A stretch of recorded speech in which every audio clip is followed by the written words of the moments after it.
কিসিমে মানুষের মহব্বত করে। ইন্নাল্লাহা ইউহিব্বুত তাওয়াবিনা ওয়া ইউহিব্বুল মুতাতাহহিরিন। গোল যে জিবরা বেশা বেশি করে তওবা করে, জিবে কি করে বেশি বেশি তওবা, বেশি শব্দ হই তাওয়াব হই। খেয়াল করছেন আরব এখন গুনাহগার, আর প্রতি মুহূর্তে গুনাহ, সগুর ফলকে ফলকে গুনাহ, খাইয়ে খাইয়ে গুনাহ, আর খাইয়ে খাইয়ে কি গরম করিব, তওবা গরম করিব। আল্লাহর হাবিবুর তখনও গুনাহ আছিল না, খন আল্লাহর হাবিবুর তখনও গুনাহ আছিল না, কোনো গুনাহ আছিল, তাই নিষ্পাপ। আল্লাহর হাবিবে ফরমার, ও আর উম্মত, তোমরা প্রত্যেক দিন তওবা করো বেশি বেশি করি, তোমরা বেশি করে আল্লাহর কাছে তওবা করো। আর আয় প্রত্যেক দিন 100 বার আল্লাহর কাছে গুনাহ মাফ চাই। সুবহানাল্লাহ। আল্লাহর নবী খবর সাদ দেয় হন না 100 বার। আল্লাহর নবীর তো কোনো গুনাহ আছিল, এই অবস্থার মধ্যে পর্যন্ত তাই প্রত্যেক দিন 100 বার গুনাহ মাফ চাইতো। সাহাবাওয়ালারা খোদা, ও আর উম্মত, তোমরা প্রত্যেক দিন তওবা করো, আয় প্রত্যেক দিন 100 বার আল্লাহর কাছে তওবা করি। আল্লাহ আবার আর আল্লাহ বলি আল্লাহর নবীও গুনাহ মাফ চাই। খেয়াল করছেন তওবা প্রসঙ্গে কথা কই দি।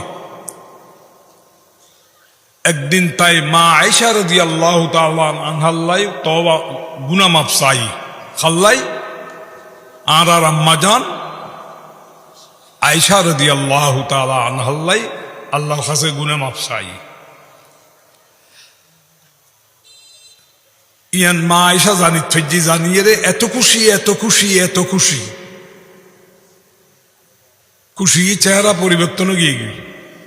ফসাল্লার আয়েশা তুমি এত খুশি কে হইলে? আজ তোমার খুব খুশি দেখা দার, ব্যাপার কি? ও দায়া দিয়ে খুশি নইম না। আল্লাহ বলে আল্লাহর হাবিবে গুনাহ মাফ চাই। আলহামদুলিল্লাহ। আয় আয়েশাল্লাহ বলি আল্লাহর হাবিবে গুনাহ মাফ চাই। যাতে আল্লাহর হাবিবে আল্লাহ বলি গুনাহ মাফ চাই, তাহলে নিশ্চয় আর গুনাহ আল্লাহ মাফ করে দি। আল্লাহ শুনুন, তারপরে কি হইছন? আয় আয়েশা, তোমাল্লাই একবার গুনাহ মাফ চাই দি তুমি এত খুশি হইউ? তুমি জানো নি আর উম্মতুল্লাহ প্রত্যেক দিন 70 বার গুনাহ মাফ চাই। সুবহানাল্লাহ। আর আল্লাহ মাফ চাদ দেয়, আর তো খবর নাই। জাল্লা খান্দি তার চকুত ফানি নাই, এরকমই প্রত্যেক দিন আর উম্মতুল্লাহ খবর গুনাহ মাফ চাই, 70 বার গুনাহ মাফ চাই। আল্লাহ আল্লাহ আল্লাহ, 70 বার গুনাহ মাফ চাই আল্লাহ নবী খদ। তো দেখিও আদি উগ্র সবক লন ওনার সামনে যে পবিত্র কালামুল্লাহ শরীফুর উগ্র আয়াত তেলাওয়াত করছি। এই আয়াতের মধ্যে আল্লাহ তাআলা খদায় 2 কিসিমে বন্দারে মহব্বত করি। কিসিমে 2 কিসিমে উগ্গল দি বেশি বেশি যারা কি করে তওবা করে। এই রজব সনের মধ্যে আরো তওবা বাড়াই দেন, যত আমল আছে আমল বাড়াই দেন, আল্লাহর কাছে বেশি বেশি করে কিছু গুনাহ মাফ চান। তওবার দ্বারা কি মাফ হয়? দিল ফাগ হয়। তওবার দ্বারা কি ফাগ হয়? কলব ফাগ হয়। আর কান কি হই? ওয়া ইউহিব্বুল মুতাতাহহিরিন, যারা পাক পরিষ্কার থাকে। পাক না পাক খুব সাবধান হইয়ে চলে। পাক পরিষ্কার থাকে, সবসময় পাক থাকে। উজুর 4 ফরজ, গোসলত 3 ফরজ। আর 2 ধরনের নাফাক হই। আর কত ধরনের নাফাক হই খনসায়? 2 ধরনের। উগ্র ছোট নাফাক। ছোট নাফাক কি খনসায়? ফেসাবে দর্জি, ফেসাব গজ্জি নাফাক হই না, পায়খানা গজ্জি নাফাক হই, শরীর তোর বাতাস গেই নাফাক হই। ইবে খন্ডকে নাফাক খন্ত ছোট নাফাক, ঠিক আছে না? তো এই ছোট নাফাকিতুন ফাগনের নাম হইল দি উজু। ছোট নাফাকিতুন ফাগনের নাম কি? উজু। আর গইল দি বড় নাফাকি। বড় নাফাকে কি? স্ত্রী সহবাস হই, স্বপ্ন দোষ হই, মহিলার হায়েজ নেফাস ইউনোর খন বন্ধই, যতক্ষণ পর্যন্ত ইন চলিব ততক্ষণ পর্যন্ত তারা নাফাক, ঠিক আছে না? মাইফল আর মাইফা মরত সমানে নাফাক। বড় নাফাক এখন অতি সহবাস, স্বপ্ন দোষ ইউনুর দ্বারায় মাইভ নাফাক হয়, মরত্ব এখন নাফাক হয়। মাইভ হলে একখান আরকান যদি হাইজ নেফাজত দ্বারায়ও কি হয়ে যায় তারা নাফাক হয়ে যায়। তাহলে এই নাফাকিতুন ফাগনের নাম হইল গোসল। ঠিক আছে না? কথা বুঝতে চাইছে না?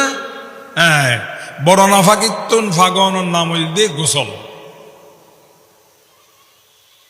গোসলের খফরজ 3 ফরজ। জানি রাখিবেন, শীতকালে মানুষ ঠান্ডা পানিরে ডরায়, ঠিক মতো উজু নগরে, ফরজ গোসল আদায় নগরে। জানি রাখিবেন, যতক্ষণ অনেক নাফাক তাইবেন রহমতর ফেরেশতা অনেক কাছে থাকত না, সরি দেবি এটা লাখত দে তুই গোসল ফরজ হই, মাইফলর হাইজর খুন বন্ধ হই, নেফাসর খুন বন্ধ হই, তলি দেরি নগরি তাড়াতাড়ি কি করি ফেলাম করিব খন গোসল গড়ি ফেলাম করি। তো গোসলর মধ্যে 3 ফরজ মনে রাখবেন, এটা খুবই জরুরি। গোসলর খবরজ 3 ফরজ। বালাগরি 1 ফরজ কি বালাগরি গলগলাকরণ, বালাগরি গলগলাকরণ করিব। রোজা অবস্থান নহইলে রোজার দিনের মধ্যে ভাইত না, রোজা অবস্থার মধ্যে কি গরম করিবি, রোজা অবস্থার মধ্যে দিনের মধ্যে গলগলা করি তেত রাতিয়ে পারিবি। 1 ফরজ যদি বালাগরি কি করন গলগলাকরণ। 2 নম্বর ফরজ নাখন নরম জায়গা পর্যন্ত কি পৌঁছন খন পানি ইনাত সহজ বিজ্ঞান আগের ফাল্লা কত দূরে গোসলের ফরজের কথা হতে তারা জানি, কিন্তু এখন আলোচনার মধ্যে বুঝিতে পারিবেন আমার গোসল ফরজ ইয়া না দেয় গুইতার লাগবেন কিনা, আমার গোসল ফরজ ইয়া না দেয় কিনা। 2 নম্বর ফরজ কি হইলাম, নাখর নরম জায়গা পর্যন্ত পানি পৌঁছান। 3 নম্বর ফরজ মাথার তালু হইতে লইয়ে ঠ্যাঙ্গর তালু পর্যন্ত সর্বশরীরে পানি পৌঁছান। ঠিক আছে না? সর্বশরীরে কি করিব, পানি পৌঁছাম করিব। খেয়াল করছুন আর মিথ্যা সনরা অধিকাংশ গোসল এখন গোসল করে দেয় টেফত, জন্নাত ফৈরের গোসল গেই গই কমি গেই গই। ফৈরের গোসলের মধ্যে কিন্তু ফরজ ব্যাগদিন আদায় হয়ে যাই। ঠিক আছে না? ফৈরের গোসল করলে ফরজ ব্যাগদিন আদায় হয়ে যাই, সর্বশরীরের মধ্যে পানি পৌঁছায়। কিন্তু টেপর গোসল বাথরুমত ওয়াশরুমের মধ্যে আদায় টেপর গোসল জন্নার গোসলের মধ্যে এই জায়গা আনত পানি বালা করি না পৌঁছায়। আর মিকে সর অনা মাইফলরেও জানাই দিবেন, এই খানোর মাঝে দেওয়ার মধ্যে অনগুরের এই জায়গা আনতে পানি ঠিক মতো না পৌঁছায়, এই জায়গার মধ্যে পানি পৌঁছান করিব। নাবি ফেস নাবির ভিতরে পানি বালা করি না পৌঁছায়, বামাতর তেল দিয়ে রে নাবির ভিতরে অলুরে ঘুরে ঘুরে নাবির ভিতরে পানি পৌঁছান করিব। ঠিক আছে না? আর তারপর গোসলের মধ্যে ইচ্ছাসন এই জায়গান বগল বহুত সময় গোসল করে আতরে ইলে করে লারে না দি ডলে দি ডলে দি ডলে ডলে না ডলে ফরজ গোসলের মধ্যে। কিন্তু এই জায়গা আনদি বহুত সময় ফুয়ানা তাই যে এত দোনো হাত উর্মিককে তুলিয়ে রে ওই জন্নার পানি আর টেফর পানি দিয়ে রে বগলর নিচে দিয়ে পানি গড়াই ফরম ভরিব। এ কথা দরকারি কিনা? দরকারি কিনা অনেক চিন্তা করিছন। গোসল করতে এনে এনে এনে এনে এনে করে, কিন্তু বগলর নিচে জায়গা কদ্দুর ফুয়ে না তাই যে দোনো হাত উর্মিককে তুলি বগলর নিচে পানি ফসম করিব।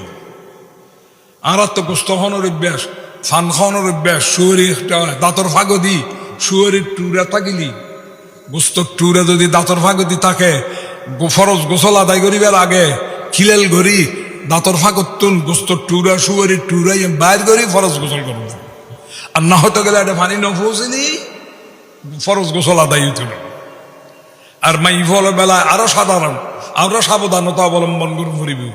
কি নাকফুল ব্যবহার করে, খানত দুল ব্যবহার করে, হ্যাঁ